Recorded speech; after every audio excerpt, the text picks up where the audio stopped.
नमस्कार दोस्तों, लहसुन फसल अब अधिकतर जगह पर 60 दिन से लेकर 100 दिन के बीच में पहुंच चुकी है और सभी खेतों में इस टाइम के ऊपर 3-4 कुछ कॉमन प्रॉब्लम दिखाई दे रही है। 3-4 बीमारियां दिखाई दे रही है, जिनमें पहले नंबर के ऊपर है भैया पीलापन, दूसरे नंबर पर है थ्रिप्स वाली प्रॉब्लम, चौथे नंबर पर है जलेबी रोग। अगर ये 3 समस्या आपके खेतों में है तो भैया साइज छोटा बन रहा है। तो आज इस वीडियो के अंदर मैं इन चारों समस्याओं का समाधान बताऊंगा। तो नमस्कार हमारे किसान, अगर अभी तक ये चैनल आपने सब्सक्राइब नहीं किया तो प्लीज चैनल सब्सक्राइब कर लो, साथ ही वीडियो को लाइक और दूसरे किसान भाइयों तक शेयर करना भाई बिल्कुल मत भूलिएगा। भाई देखो, ये तीनों चारों जो समस्या है ना, वो एक दूसरे के पूरक है, कहीं ना कहीं एक दूसरे से जुड़ी हुई है। जब तक आप इन समस्याओं को अच्छे से पहचानोगे नहीं, तब तक आप इनका सॉल्यूशन भी अच्छे से नहीं कर पाओगे। तो पहले बात करते हैं भैया पीलापन। आखिर पीलापन इस टाइम के ऊपर क्यों आ रहा है? तो पीलापन के पीछे 3-4 कारण होते हैं। सबसे पहला और मेन कारण होता है आपके खेत के अंदर पोषक तत्वों की कमी होना। अगर आपने अपने खेत में पहली सिंचाई, दूसरी सिंचाई पे या फिर 30 दिन, 40-45 दिन के ऊपर पोषक तत्वों की पूर्ति नहीं की, चाहे वो माइक्रो न्यूट्रिएंट हो या फिर आपके प्राइमरी न्यूट्रिएंट हो, जैसे कि भैया नाइट्रोजन, फास्फोरस, पोटास होते हैं प्राइमरी न्यूट्रिएंट, तो 3,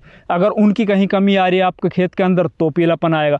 दूसरा, आपके खेतों के अंदर ये तो आपने पहले से डाल चुके हो, आप यूरिया, डीएपी, पोटास जैसे खाद तो दे चुके हो, या फिर एनपीके 12-32-16 वगैरह ये दे चुके हो आप, कोई भी ग्रेड, और आपने अपने खेतों के अंदर भाई माइक्रो न्यूट्रिएंट नहीं डाले, सूक्ष्म पोषक तत्व जिनकी बहुत थोड़ी आवश्यकता होती है, लेकिन उनको हम टाइम के ऊपर अपने खेतों में नहीं दे पाए हैं, तो भी कहीं ना कहीं चाहे आप प्राइमरी न्यूट्रिएंट कितने डाल लेना आप, तो भी आपके खेत के अंदर पीलापन आएगा। दूसरा कारण होता भैया मौसम में उसके अंदर ओस आ रही हो, लगातार धुंध आ रही हो, उस टाइम के ऊपर भी हम बिना मतलब के यूं ही सिंचाई करते रहें लगातार, बस दिमाग में ये की बात चल रही हो कि यार हमें तो सिंचाई करनी 5वें दिन 7वें दिन, ये नहीं देख रहे होते कि हमारे खेत की मिट्टी है वो इस टाइम के ऊपर मौसम के हिसाब से कितनी सूखी है, उसके अंदर दरारें पड़ी है नहीं पड़ी है, बिना मतलब के पानी दे देना, तो ज़्यादा नमी की वजह से पीलापन होता है। तीसरा पीलापन आता है अक्सर हमारे खेतों के अंदर लगातार, जिन खेतों में हम क्रॉप रोटेशन नहीं अपनाते हैं ना, उन खेतों की बता रहा हूँ, उनके अंदर जड़ों के अंदर नेमाटोड पाया जाता है भाई। विशेषकर ऐसे खेत जिनके अंदर लगातार हम लहसुन पर लहसुन बोते जा रहे हैं, उन खेतों में तो 100% आपके खेत में देखना, आप उखाड़ के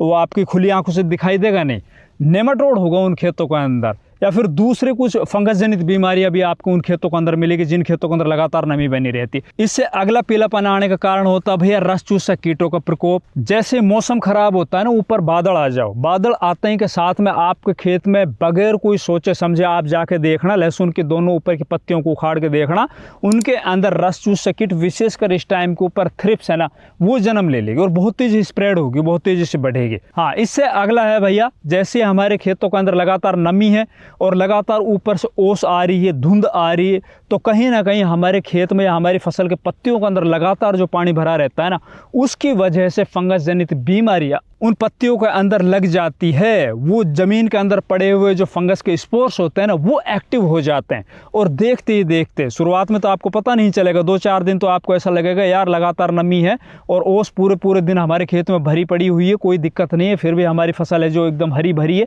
और फिर हम पानी यूं ही पिलाते रहते हैं।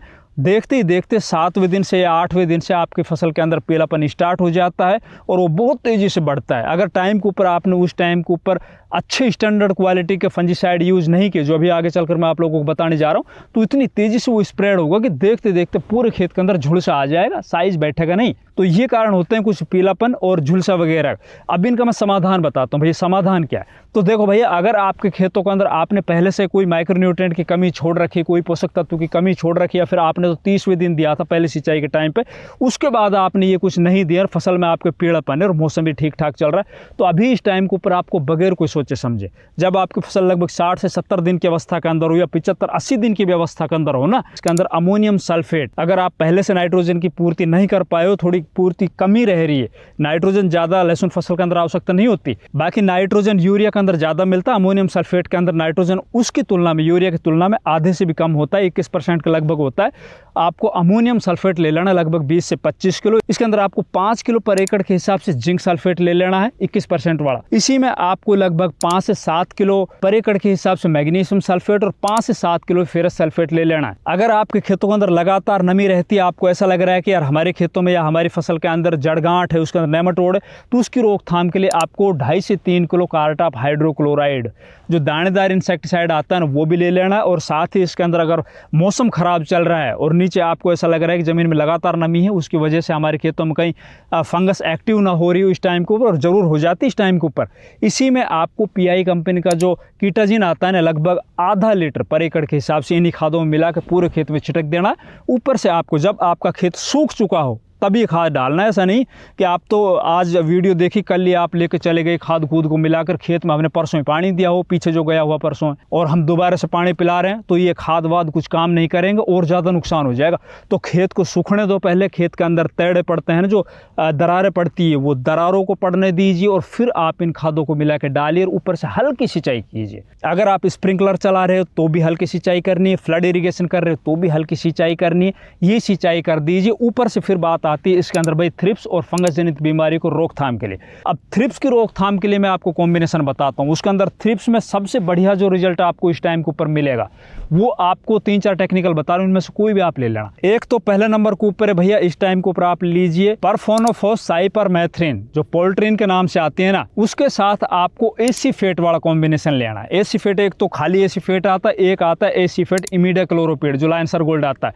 इन दोनों में से कोई भी आप ले सकते हो। या फिर दूसरे नंबर के ऊपर आता है आप डेल्टा मैथ्रिन, जो डेसिस के नाम से आती है ना, डेल्टा मैथ्रिन के साथ भी आप एसीफेट या फिर एसीफेट इमिडाक्लोरोपिड का कॉम्बिनेशन ले सकते हो। बहुत अच्छा रिजल्ट आपको देखने को मिलेगा इस टाइम पर, ठंडी के समय में। तीसरा है भाई, इस टाइम के ऊपर आप इमिडाक्लोरोपिड 40% और 40% फिप्रोनिल वाला जो कॉम्बिनेशन आता है, अलग अलग कंपनियों को अलग अलग नामों से आते हैं, जैसे घाटा केमिकल का आता है भैया, बायर का आता है, और भी कंपनियों का आते हैं, ये आप ले सकते हो। इनमें से आप कोई भी 2 कॉम्बिनेशन, इनमें से मैंने 3 कॉम्बिनेशन बताए ना आप लोगों को, परफोनोफॉस साइपरमेथ्रिन के साथ एसीफेट इमिडाक्लोरोपिड का कॉम्बिनेशन, या फिर आपका फिप्रोनिल और इमिडाक्लोरोपिड का कॉम्बिनेशन, या फिर इनके साथ आप जंप भी ले सकते हो 80% जिसके अंदर फिप्रोनिल आता है ना अलग से, आप वो भी ले सकते हो।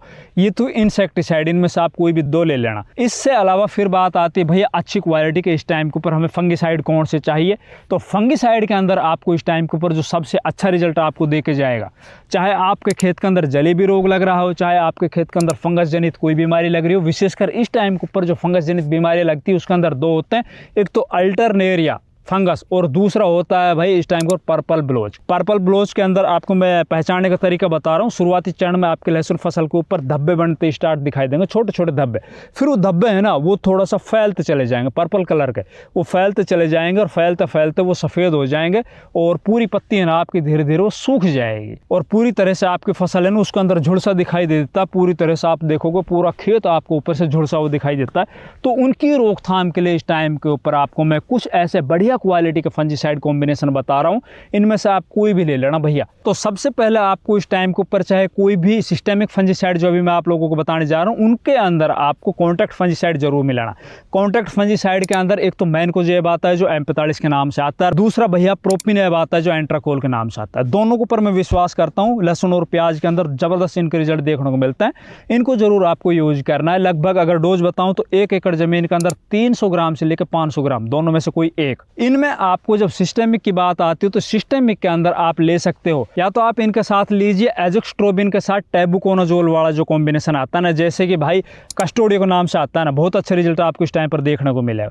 अगर आपके खेतों के अंदर भाई जलेबी रोग ज़्यादा दिखाई दे रहा तो उसके लिए आप अलग से मैं बता रहा हूँ, उसके अंदर आप कोनिका आता है ना, जो कोनिका जिसके अंदर कॉपर ऑक्सीक्लोराइड आता है, साथ ही उसके अंदर बैक्टीरिसाइड भी आता है ना, वो कॉम्बिनेशन आप ले सकते हो। इन्हीं के अंदर आप कोई कॉन्टैक्ट ले लेना, चाहे M45 या फिर प्रोपिनेब, वो मिलाकर आप स्प्रे कर लेना। आपके खेत में अगर जलेबी रोग होगा तो उसको पर अच्छा आपको रिजल्ट दिखाई देगा। या फिर जलेबी रोग विशेष में बता रहा हूँ आप लोगों को स्पेशल, उसके अंदर आपको कॉपर ऑक्सीक्लोराइड का स्पेशल अलग से आता है, जैसे कि सिंजेंटा का ब्लू कॉपर आता है। ब्लू कॉपर के साथ आप कोई भी बैक्टीरिसाइड लीजिए, जैसे कि वैलिडामाइसिन है, स्ट्रेप्टोसाइक्लिन की पुड़ी आती है ना पीले कलर वाली, वो आप ले सकते हो, बहुत अच्छा रिजल्ट आएगा, उनमें से आप ले सकते हो।